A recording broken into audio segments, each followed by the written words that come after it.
Sur ce, j'appellerai, je crois qu'on va commencer avec Monsieur Blais, pardon, Monsieur Daniel Blais, s'il vous plaît, si vous voulez venir vous avancer. Bonsoir, Monsieur Blais, merci de votre présence ce soir.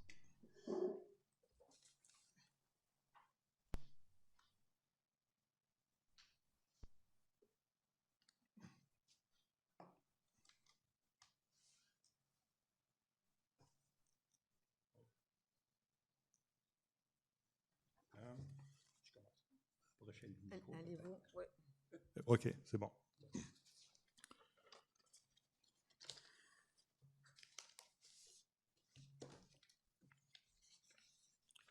Donc, je me nomme Daniel Blais. Je suis Hubertin depuis un peu plus de 5 ans. Je suis papa de 3 enfants de 1 à 8 ans. Je me considère comme environnementaliste, mais je pense qu'on peut aimer les feux extérieurs puis être environnementaliste. Je pense que les deux, ça peut être compatible. Mais je pense que quand on s'attaque aux feux extérieurs, je pense on s'attaque aux mauvaises cibles. Concernant le forum d'experts qui a eu lieu en février, j'ai regardé la vidéo qui a été mise en ligne suite à la séance, puis je dois dire que j'étais un petit peu choqué de voir que la vidéo commençait par des images qu'on voyait quand même beaucoup de fumée. Ça m'a un peu choqué parce que souvent quand on fait des feux, intérieur ou extérieur, il n'y a pas autant de fumée. Moi, ça m'a choqué parce que ce n'était pas représentatif.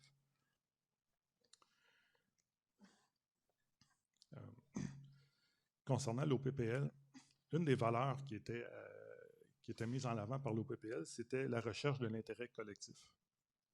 Moi, j'ai fait quelques petites recherches. Moi, en juillet 2020, j'ai lancé une pétition pour conserver les feux extérieurs à Longueuil. Et puis, j'ai récolté 12 920 signatures, dont un peu plus de 2500 dans le Vieux-Longueuil, près de 3200 à Saint-Hubert et près de 1000 à Greenfield Park. Je vais vous remettre l'intégralité de la pétition. Sur notre groupe Facebook pour conserver les feux, il y a en ce moment 2013 personnes sur le groupe pour conserver le droit des feux. Et puis, il y a un groupe Facebook aussi pour interdire les feux, puis il y a 83 personnes. Fait que là, je me demande si l'intérêt de la recherche de l'intérêt collectif, c'est synonyme de démocratie. Juste un petit complément. Ma pétition, elle a récolté 667 commentaires, que je vais vous remettre aussi.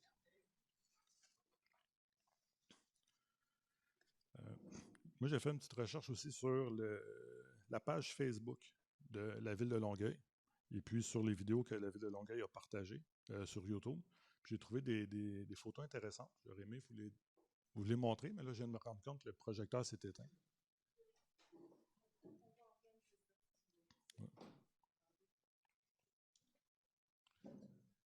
Ah, c'est juste une mauvaise connexion? OK. Ouais.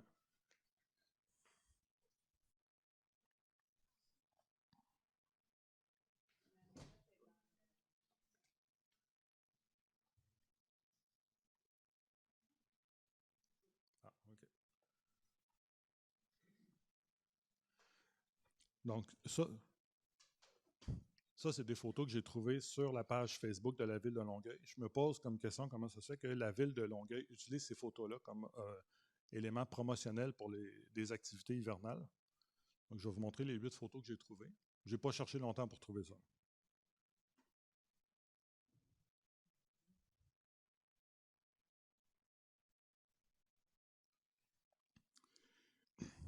Et puis, en ce moment même, à Longueuil, sur le coin de chemin Chambly puis boulevard Cousineau, pour Pâques qui approche, pour Pâques, le temps des sucres, ils ont installé ce kiosque-là. On voit quand même une cheminée et des bûches à l'extérieur.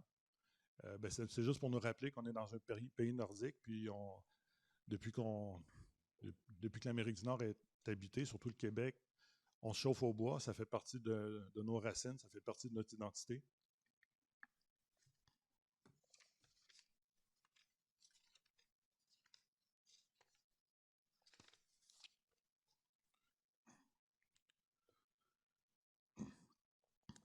lors du forum d'experts du 24 janvier, excusez-moi, j'ai dit février tantôt, on a entendu Mme Ahmadpour nous parler que concernant les particules fines, il n'y a pas de limite acceptable pour la santé. Je veux bien croire, mais quand on vit en société, il faut établir des limites, des balises. On ne peut pas juste dire qu'il n'y a pas de limite acceptable. Et puis, moi, j'ai fait des recherches, puis j'ai trouvé une norme canadienne, une norme fédérale, puis une norme québécoise par rapport à la qualité de l'air.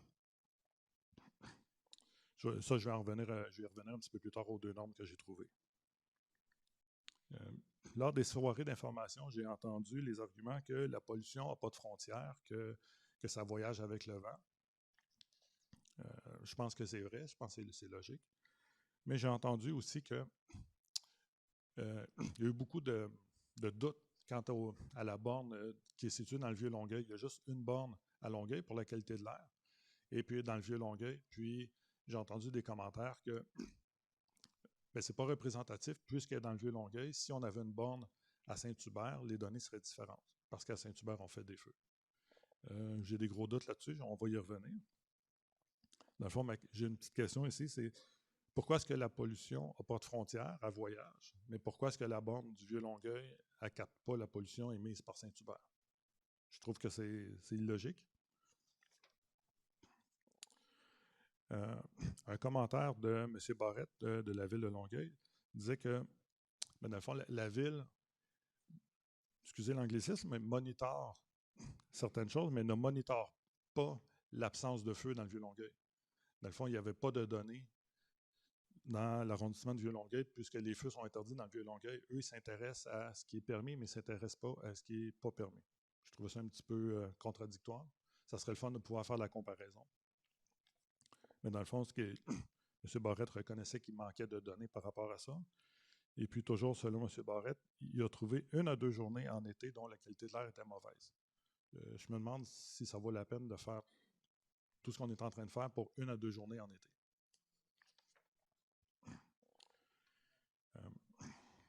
Je suis allé sur le site, le réseau de surveillance qualité de l'air du Québec.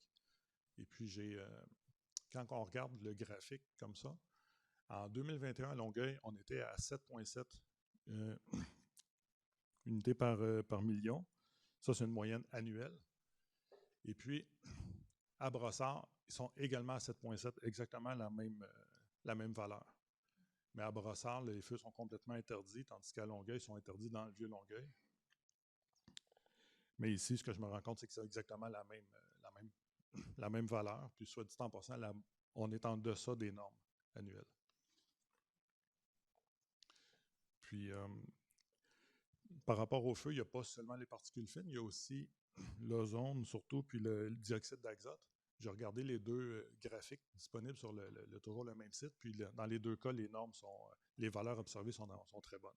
Il n'y a aucun problème à ce niveau-là.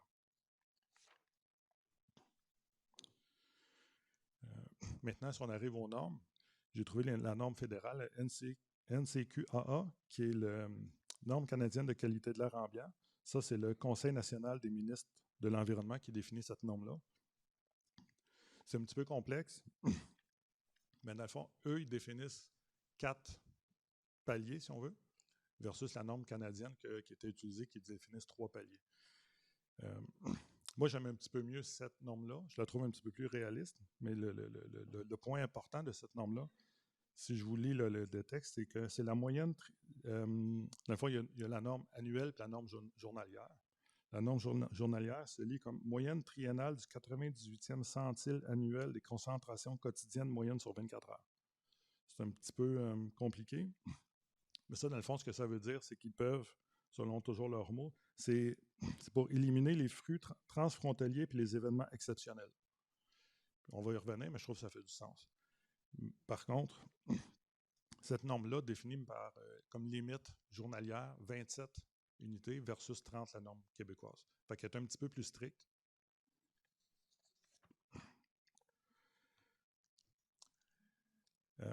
La norme provinciale, elle, comme je viens de dire, a défini 30 unités par mètre cube sur une moyenne de 24 heures. si on parle des particules fines toujours. Par contre, la même norme, elle définit aussi une autre balise qui est 35 pour un bloc de 3 heures, 35 unités par mètre cube sur 3 heures. Là, moi, ce que je note ici, c'est que la norme québécoise, elle a comme 2 façons d'interpréter les chiffres. Puis si on combine avec la norme fédérale, ça fait 3 façons d'interpréter les mêmes chiffres. Fait que là, je comprends que ça peut commencer à faire un petit peu de confusion. Puis juste à titre de comparaison, la norme américaine définit aussi 35 unités par mètre cube sur une journée. Fait que, autant la norme canadienne que la norme québécoise, nos normes ici sont plus sévères que la norme américaine.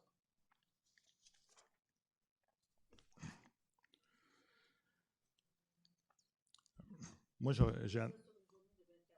Ouais. 24 heures. Ouais. OK. Moi, j'ai analysé les données de 2018 à 2021, les données qui sont disponibles sur le réseau de surveillance de qualité de l'air du Québec.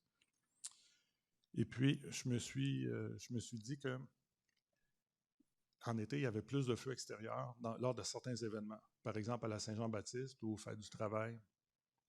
Peut-être les vacances de la construction ou la fin de semaine, la longue fin de semaine de la Fête du travail. Je voulais dire Fête du Canada tantôt. J'ai fait un petit lapsus.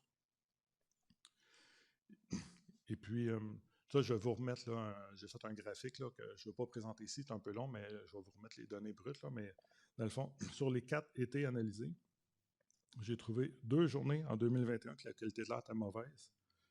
4 journées que la qualité de l'air était passable. Par contre, toutes les journées associées à Saint-Jean-Baptiste, Fête du travail, tout ça, sont toutes des journées excellentes. Vraiment très, très bonnes. Et puis, dans le fond, peut-être que les feux n'ont pas d'impact, puis peut-être que ces journées-là étaient vraiment meilleures que la moyenne parce que c'est des journées fériées, puis il y a beaucoup moins de circulation automobile. Mais ce que j'ai noté, par contre, c'est quand sur les 4 étés que j'ai analysés, les 6 journées mauvaises, il y a 8 journées mauvaises en été. Sur les 8, j'ai trouvé qu'il y en a 6 qui sont attribuables à des feux de forêt. Je vous ai mis en référence l'information où on peut trouver ça. Le lien entre la mauvaise qualité de l'air et le feu de forêt, c'est écrit sur le graphique. Okay. Mais je vous ai mis, j'ai mis une capture d'écran ici, mais je vous ai mis le lien. C'est très facile à trouver. Il y a eu cet été-là beaucoup d'articles sur les différents sites de nouvelles. On peut voir que c'est des feux de forêt en Ontario et en Colombie-Britannique qui avaient un impact sur la qualité de l'air d'ici et jusqu'au Nouveau-Brunswick. Je vous ai mis tous les liens que j'ai trouvés, je vous l'ai mis. Donc là, puisque je n'ai pas réussi à faire de lien entre les fêtes comme Saint-Jean-Baptiste, Fête du Canada, et ainsi de suite, je me suis dit peut-être que les gens font des feux plus vendredi, samedi soir. Fait que là, j'ai analysé encore l'année 2018 à 2021, les 4 dernières années qu'on a des données. Puis j'ai fait la moyenne par journée de semaine. Et puis là, j'ai le graphique aussi. Puis encore là, on ne peut pas voir de tendance. Le vendredi, samedi, ils sont pas. Il n'y a pas de différence par rapport aux autres journées de la semaine.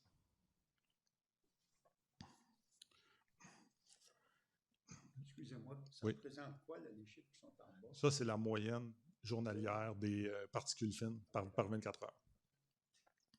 Vous allez avoir les données complètes. Ça, c'est juste un petit graphique pour ici, non? Idéalement, on aurait une télévision pour voir en même temps, mais c'est correct. Ah, je suis désolé. Non. La seule chose que j'ai remarqué, à part les feux d'artifice dans ma première analyse, c'est qu'il y a une journée qui semble correspondre avec les feux internationaux à la ronde, les feux d'artifice. Fait que je me suis dit, je vais regarder, voir s'il peut y avoir une incidence. Et puis là, j'ai sorti les données par heure, puis on voit que de 22 heures à minuit, il y a un gros pic de particules fines.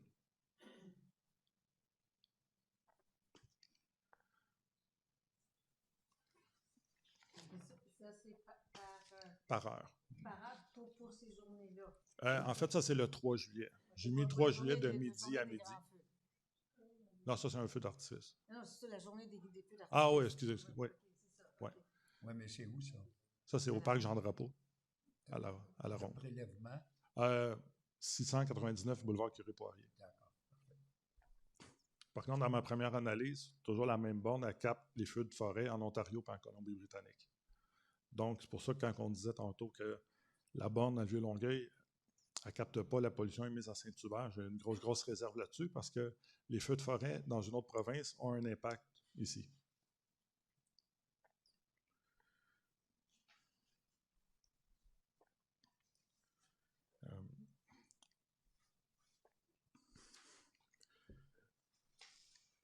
À l'automne 2020, la firme Léger a fait un sondage demandé par la Ville de Longueuil. Et puis les chiffres qui ressortent de ça, c'est que 13% des personnes ont fait au moins un feu. Puis 8% des 13% ont fait 1 à 4 feux, puis ensuite ça diminue. Donc les gens font des feux, mais ils n'en font vraiment pas beaucoup. Puis un autre chiffre qui est intéressant dans le sondage, c'est que si on prend les 13% qui ont fait des feux, 10% de ces personnes-là sont de Vieux-Longueuil. Fait que Vieux-Longueuil, les feux sont interdits, mais les gens ne le savent pas ou ne respectent pas la réglementation. Puis là, j'ai fait une petite règle de 3 là, par rapport à la population de chacun des arrondissements. Puis ça fait à peu près 14 000 personnes dans Vieux-Longueuil qui ont fait des feux, 16 500 dans Saint-Hubert, puis 2 500 dans Greenfield Park. Puis, ça, sur le site de l'OPPL, dans le dossier documentaire, vous avez le sondage qui a été fait par Léger. Donc, M. Barrette, il avait dit que faire un feu à l'extérieur, ça émet probablement plus de particules fines qu'un foyer, qu'une combustion lente, par exemple, parce qu'il n'y a aucun... Le bois, il brûle à l'air libre. C'est probablement vrai, sauf qu'il y a tellement peu de feu que moi, je pense que ça n'a pas vraiment d'impact.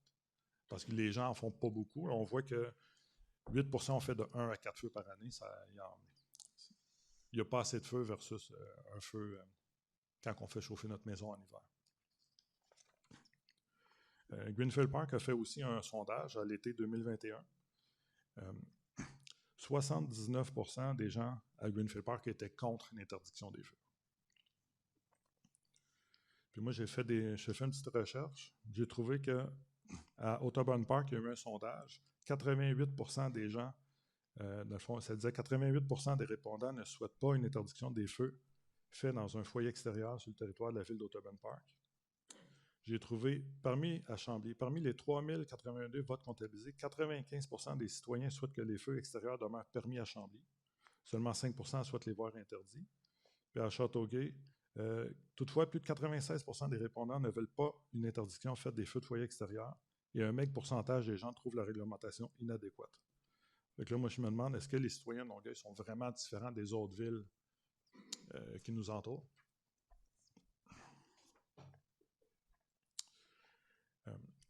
Lors des diverses séances d'information, plusieurs doutes ont été soulevés quant aux données actuelles de la seule borne du 699 Curie-Poirier. Ceci ne serait pas représentatif de l'ensemble du territoire de la ville de Longueuil. La ville pourrait se doter d'un meilleur réseau de capteurs. Les citoyens volontaires pourraient également avoir des capteurs tels que ceux installés à Limoilou dans le cadre du projet Limoilaire. Je serais prêt à en installer moi-même un chez moi. Par contre, comme j'ai montré précédemment, le seul capteur de Longueuil est capable de capter les particules fines de feux d'artifice au parc Jean-Drapeau, puis même les feux de forêt en Ontario et en Colombie-Britannique.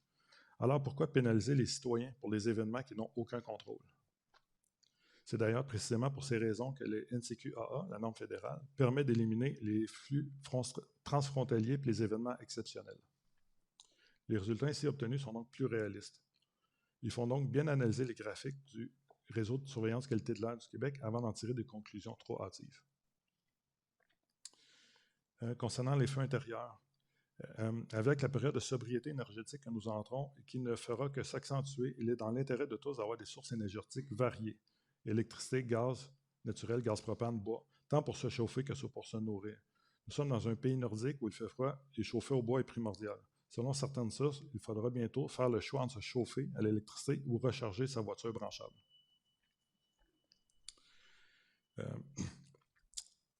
Moi, j'ai mis une petite source de proposition peut-être pour les foyers intérieurs. C'est que actuellement, la qualité de l'air est quand même bonne à Longueuil, mais peut-être qu'on pourrait instaurer d'ici, par exemple, une période de 5 ans, l'utilisation d'appareils certifiés. Je me souviens que les appareils certifiés, c'était 88 et plus. Je pense pas qu'il serait nécessaire d'être plus restrictif que ça. Si on fait juste autoriser les appareils certifiés, il y aurait un certain nombre d'appareils qui seraient sortis de la circulation, puis ils seraient forcément remplacés par des appareils neufs qui répondent aux normes les plus strictes en ce moment. Comme la Ville de Québec l'a fait, eux, ils subventionnent jusqu'à maximum 25% au maximum 1 000 $ par appareil. Je pense que ça serait une bonne idée d'offrir ça aux citoyens de Longueuil. Moi, personnellement, je n'ai pas de foyer intérieur, puis je ne compte pas en installer un. Mais je pense à ceux qui en ont un, je pense que ça serait une bonne idée qu'ils puissent, en conservant, pouvoir continuer de se chauffer au bois. Puisque les feux extérieurs n'ont aucun impact sur la qualité de l'air, l'interdiction n'est pas nécessaire et n'aurait aucun impact positif sur la qualité de l'air. Néanmoins, je reconnais que certaines personnes peuvent être incommodées par l'odeur ou la fumée. Par contre, n'oubliez pas que pour la majorité des gens, un feu extérieur est l'occasion de se rassembler en famille et entre amis, griller quelques guimauves ou prendre un verre, comme le démontrent les photos de la mise en ligne par la Ville. Nous avons tous des droits et libertés et les droits des uns ne doivent pas empiéter sur les libertés des autres. Ici, dans le fond, pour ne pas trop nuire aux voisins, moi je pense que la proposition que les anciens élus de l'arrondissement de Saint-Hubert, ils avaient fait une proposition, je trouve que c'était une proposition qui était réaliste. Je ne vais pas énumérer toute la liste, mais pas faire de feu quand il y a trop de vent en période de smog, brûler les matériaux. On va considérer ça comme un renvoi à cette proposition parce que le temps avance. Oui, c'est ça. Mais là, ici, je vous ai mis quand même plusieurs exemples de réglementation de d'autres villes.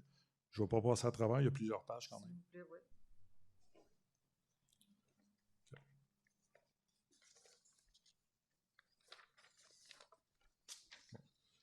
Moi, ça fait le tour pour... merci beaucoup. C'est clair que vous avez fait une recherche importante. Votre dossier est bien fouillé et il sera très utile pour la commission. On vous en remercie. Je vais demander à mon collègue s'il a des questions. Oui, merci beaucoup, M. Blais. Dommage qu'on n'ait pas eu l'écran directement devant nous, mais bon, comme vous allez tout nous donner, c'est ça, on va se retrouver avec, on va pouvoir y référer. Je vous ai entendu être assez spécifique dans ce que vous suggériez pour les feux résidentiels, qu'éventuellement les foyers résidentiels, donc les appareils répondent à des normes strictes. Mais comme l'essentiel de votre propos, c'est les feux extérieurs, je voudrais vous entendre là-dessus. Qu'est-ce que vous envisagez dans une ville comme Longueuil, compte tenu de ses caractéristiques, comme encadrement pour les feux extérieurs? OK. Bien, il y a les éléments de base, c'est un foyer avec pare étincelle, une certaine distance, tout ça, mais les éléments un peu plus importants, c'est de ne pas pouvoir en faire interdire les feux quand il fait trop chaud, par exemple, ou en période de smog, ou quand il y a trop de vent. Je pense qu'il était proposé quand il fait plus que 20 km/h. Je ne suis pas certain.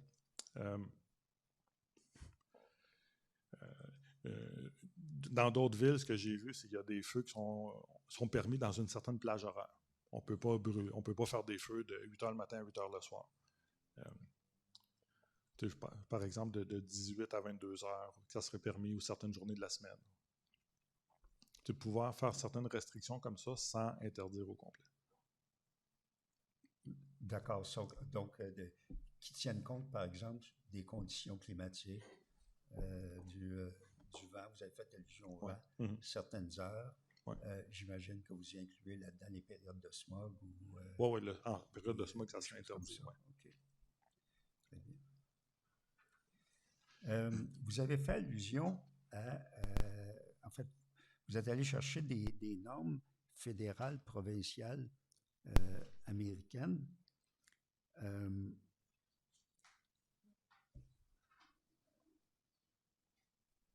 On va devoir regarder, nous, comment on peut prendre ça en ligne de compte, parce que ma collègue et moi, on le rappelle, on n'a quand même pas d'expertise pointue sur vis-à-vis ces choses-là, mais on doit quand même tenir compte à la fois de ce qu'on entend sur le plan scientifique et de ce que les contributions que vous avez faites grâce aux recherches auxquelles vous avez procédé. Quand vous dites, par exemple, que les prélèvements qui sont faits ici à Longueuil reflètent, mettons, des feux de forêt ou des feux en Colombie-Britannique, pourriez-vous être un peu plus explicite sur comment est-ce que ces conclusions-là apparaissent dans les études elles-mêmes ou c'est en... J'ai trouvé plusieurs liens dans les journaux en ligne qui expliquent ça. Mais moi, quand j'ai regardé les données de 2018 à 2021, j'ai vu pendant à peu près une semaine en 2021 où c'était très élevé, certaines journées en mauvais. Je me suis dit, pourquoi cet été-là, c'était mauvais alors que les 3 autres étés, il n'y avait pas de problème? Puis en faisant une recherche, j'ai tout de suite trouvé c'était mauvais aussi à New York, Nouveau-Brunswick, c'était mauvais partout la qualité de l'air. Puis la source, c'est très très bien expliqué, c'est les feux de forêt en Ontario et en Colombie-Britannique. Donc ça arrive des fois qu'il y a des feux de forêt en Abitibi, puis on le ressent ici. Donc, je voulais juste démontrer qu'il y a des événements qu'on n'a aucun contrôle puis qui impactent notre qualité de l'air. Donc quand on fait juste analyser les données, il faut comprendre les journées qui sont mauvaises. Ça confirme tout de même qu'il y a un impact, évidemment, qui peut être variable, mais que la fumée, en général, de combustion de matériaux comme le bois a une forme d'impact d'une façon ou d'une autre. Oui, je suis d'accord. Oui. Mais les normes définissent un maximum de 27 ou 30 par jour. Je pense que les experts qui ont pondu les normes savent de quoi ils parlent, puis dire que nous, on veut une norme plus sévère, on serait mal placé pour imposer ça. Mais si on regarde les qualités de l'air ici versus les normes qui existent, moi ma lecture, c'est qu'il n'y a pas de problème à Longueuil en ce moment. Puis ma compréhension, c'est que si on interdisait les feux, ça n'aurait pas vraiment d'impact. Parce que les journées où il y a des problèmes, c'est pas, on n'a aucun contrôle, nous.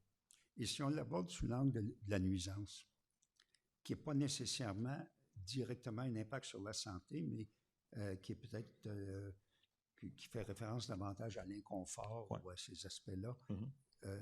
C'est quoi votre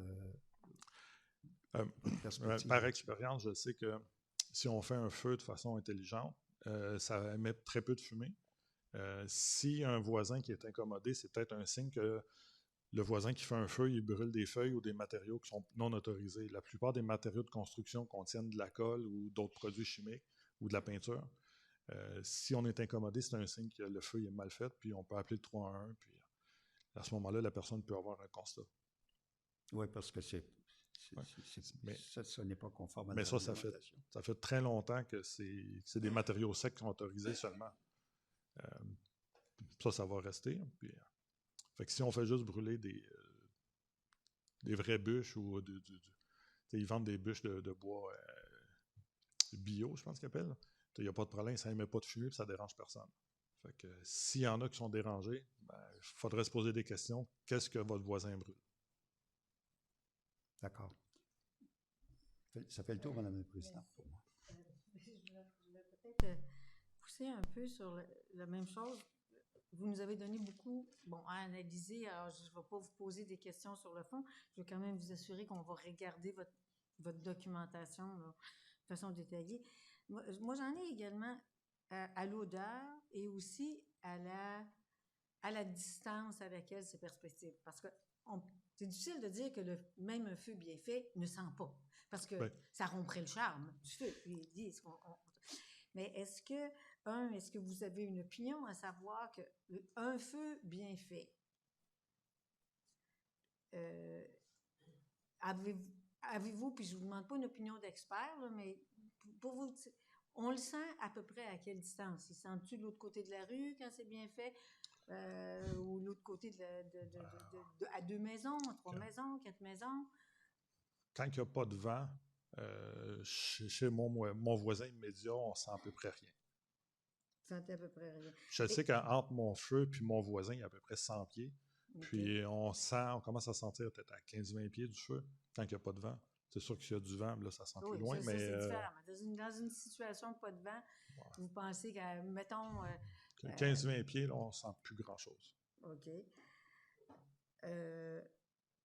Et puis, mettons que ça sent en quelque part, puis vous avez bien dit là, qu'un feu bien fait, ça sent pas, mais avez-vous déjà entendu parler de mesures qui peuvent contrer l'odeur ou quelque chose comme Non. ça? Ben, à part brûler des bons matériaux, non. OK. Donc, Mais d'ailleurs, c'est pour ça que moi, je serais quand même curieux d'avoir une borne comme dans le projet Léo Mollaire à Québec, de mettre une borne sur mon balcon à l'extérieur, voir quand je fais des feux, qu'est-ce que ça lit. Il y a à peu près... il y a peut-être 75 pieds entre les deux. J'aimerais ça voir qu'est-ce que... S'il y a un impact, un petit impact ou un grand impact, j'aimerais ça voir comment ça réagit. Je serais curieux de l'essayer. Je vais faire des tests. Donc, au niveau de la réglementation, est-ce que je peux conclure que vous seriez d'accord que dans l'ensemble, dans la panoplie des encadrements, il y aurait évidemment des définitions strictes ou enfin des définitions quant au combustible. Il faut s'adresser là-dessus. Ouais. OK. Ça répond à ma question. Merci beaucoup, M. Blais. OK, merci. Merci. Alors, habituellement, si vous voulez retourner à votre place, habituellement, on demande à la Ville s'ils ont des points de rectification. On fait ça souvent en fin de séance, mais pour des raisons techniques, on nous a demandé ce soir de vérifier s'il y avait des points de rectification, de faire ça au fur et à mesure des interventions. Alors, la Ville n'a pas de point de rectification à faire valoir. Merci.